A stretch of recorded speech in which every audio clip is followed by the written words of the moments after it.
Sementara itu, Bawaslu Maluku menyatakan laporan dugaan pelanggaran kampanye Cawapres nomor 2 Gibran Rakabuming usai bertemu puluhan kepala desa di Ambon memenuhi syarat material dan formil. Ketua Bawaslu Maluku mengatakan dari hasil rapat pleno menyimpulkan telah terpenuhi syarat formil dan material dalam dugaan pelanggaran tersebut. Selanjutnya, laporan tersebut akan dituangkan ke dalam formulir B2 atau temuan, diregistrasi, dan kemudian dikaji lagi apakah memenuhi unsur pelanggaran pemilu atau tidak. Dari hasil pengkajian, hasil rapat tadi kami menyimpulkan bahwa telah terpenuhi syarat formal dan syarat materialnya, sehingga selanjutnya laporan ini dilanjutkan untuk diregistrasi. Setelah diregistrasi, maka baru dilakukan pengkajian apakah memenuhi syarat-syarat pelanggaran atau tidak.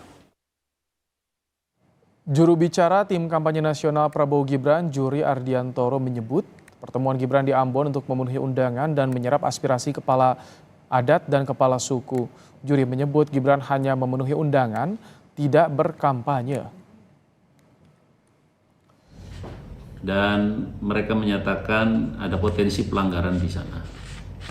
Kami ingin menyatakan begini, bahwa kegiatan Mas Gibran di Maluku adalah kegiatan yang dilakukan untuk memenuhi undangan kelompok-kelompok masyarakat di sana, termasuk pihak pengundang yang mengundang para raja, para kepala suku, kepala adat di Maluku. Jadi intinya adalah pertemuan Mas Gibran dengan para raja dan para kepala adat, para kepala suku. Ada dua hal di dalam pertemuan itu. Mas Gibran tentu mendengarkan apa yang menjadi aspirasi dari masyarakat adat. Temuan kasus pelanggaran pemilu yang diduga melibatkan ASN memunculkan pertanyaan soal pengawasan dan apakah pelanggaran ini bisa dikatakan sistematis. Sore ini kita bahas bersama dengan dosen STHI Jentera, Bivitri Susanti. Selamat petang, Mbak Biviv. Iya, selamat petang.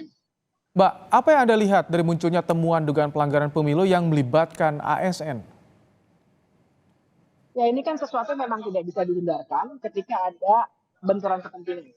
Dan dalam hal ini kita paham ya, benturan kepentingannya adalah dan nepotisme antara presiden petahana dengan salah satu paslon. Kalau saya kira di sini semua kita sudah clear, ini adalah suatu fakta. Nah, jadi memang yang dikhawatirkan dari sebuah situasi nepotisme seperti ini adalah penyalahgunaan wewenang. Nah, penyalahgunaan wewenang ini turunannya sebenarnya ada 3 tuh biasanya. Yang pertama adalah kebijakan, yang kedua adalah fasilitas, dan yang ketiga adalah struktur. ASN yang memang dari atas ke bawah itu sangat rapat sekali dan serupa mesin birokrasi.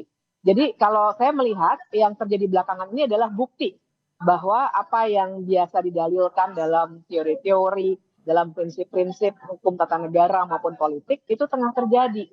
Karena yang sudah kelihatan adalah 2 nih paling tidak ya dalam konteks yang pada petang hari ini kita bicarakan. Yang pertama adalah penggunaan fasilitas.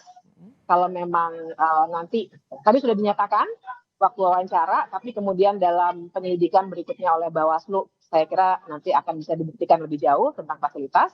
Tapi yang kedua yang lebih kelihatan adalah strukturnya untuk menggunakan struktur atau tangan-tangan yang tergabung dalam ASN baik secara langsung ataupun tidak, tapi terkait dengan struktur kepegawaian atau birokrasi untuk dijadikan alat untuk meraih suara atau berkampanye, tapi setelah terhubung. Mbak Bivip, ini yang jadi pemicunya apa? Karena kalau kita lihat dari videonya, banyak yang terang-terangan ASN pejabat mengarahkan dukungan. Ya, barangkali ada 2 sebab. Biasanya secara prinsip biasanya akan terdiri dari 2 sebab. Yang jelas yang pertama, kemungkinan bahwa itu adalah genuine dukungan yang sifatnya benar-benar karena gagasan dan lain sebagainya, itu sangat kecil kemungkinannya. Paling besar ada 2 kemungkinan. Yang pertama pasti karena jabatannya, artinya ada keinginan untuk kepastian akan jabatannya, akan fasilitasnya setelah pemilu nanti, karena kita kecenderungannya adalah orang akan suka pada status quo, nggak ada terlalu gonjang-ganjing dalam apa yang dia alami dalam hidupnya. Kemudian yang kedua adalah apabila itu perintah. Nah, yang kedua ini yang harus dibuktikan nanti kalau memang diperiksa oleh Bawaslu begitu ya. Oke. Perintah itu juga bisa saja terjadi. Baik, Mbak Bivif, kita tadi dengarkan pernyataan dari Sekjen PDIP, menterinya aja masih ditanam di kabinet, masih ada di kabinet Menpan RB, tapi dugaan pelanggaran yang melibatkan ASN ini masih banyak ditemukan. Bagaimana Anda melihat, kok masih banyak celahnya nih Mbak Bivif? Ya, karena kan Menpan RB itu yang mengatur perilaku, yang mengatur penempatan, struktur ASN. Tapi supervisor atau atasan dari masing-masing ASN itu sangat beragam.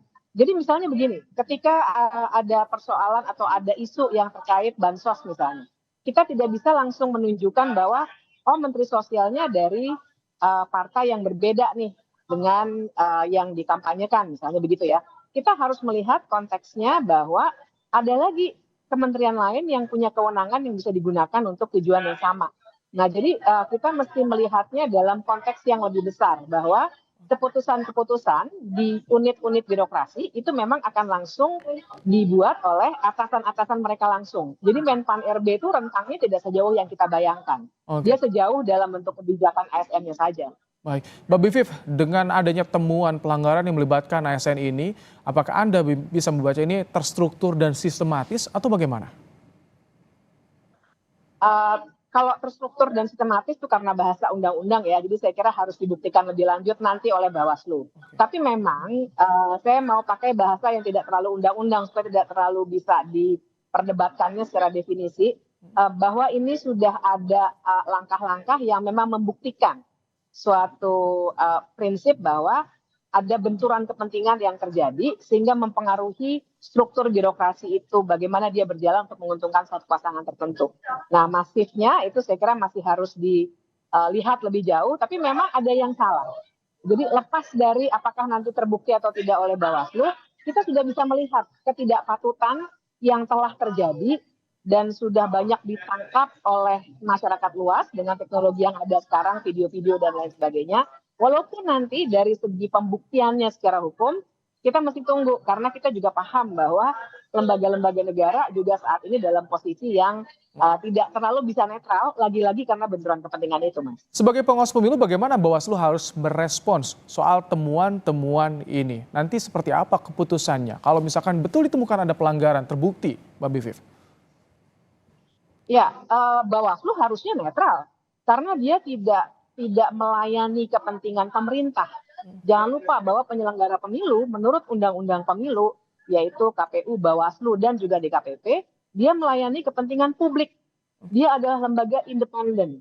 Jadi harusnya Bawaslu memeriksa hal ini semuanya di daerah maupun di pusat secara independen, jadi tidak memihak manapun, tidak perlu takut harusnya ya, kita bicara seperti itu, dan juga secara mendalam harus dibongkar tidak hanya yang terkait dengan peserta pemilunya langsung, tapi juga memberikan rekomendasi yang terbuka kepada institusi-institusi yang terkait. Jadi misalnya katakanlah ada hal-hal yang tidak ditemukan dengan jelas nanti secara hukum, apakah benar ada suruhan misalnya begitu ya.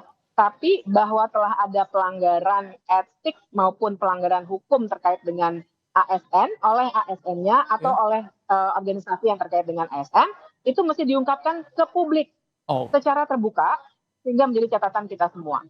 Bagi ASN yang jika terbukti terlibat pelanggaran pemilu, seperti apa sanksinya? Bagaimana Menpan RB ke Menpan RB untuk melihat ini? Nah itu, jadi kan kalau Bawaslu tadi dia bisa memberi sanksi kepada peserta pemilu. Bagi ASN-nya sendiri memang harusnya ke Menpan RB. Ya, tapi memang setelah ada revisi Undang-Undang ASN, dan waktu itu kami duga memang ada kaitannya dengan pemilu ya, karena itu direvisinya akhir tahun lalu tuh, akhir 2023. Jangkauan Menpan RB sebenarnya tidak terlalu kuat. Nah, harusnya yang bisa melakukan langsung adalah atasan-atasan langsungnya. Jadi misalnya dinas tertentu atau lebih baik sebenarnya bupati atau wali kota di tempat di mana kejadian itu berlangsung, langsung memberikan sanksi dan langsung diumumkan pada publik. Harusnya seperti itu. Jadi sanksinya juga bukan berarti kita harus ukur apakah setahun, 2 tahun dibebas tugaskan, bukan seperti itu saja. Yang terpenting adalah transparansi dan akuntabilitas lagi-lagi kepada publik, karena kan ASN ini kita harus ingat mereka adalah pelayan publik digaji dengan anggaran publik ya, mungkin APBD daerah atau APBN, tergantung ASN yang mana. Dan ini semua yang harus dipertanggungjawabkan pada publik. Jadi yang terpenting di bagian situnya. Jadi atasan langsung, terutama bupati, wali kota ataupun instansi lainnya yang terkait, memberikan sanksi langsung kepada pihak-pihak itu dan membuatnya transparan untuk publik.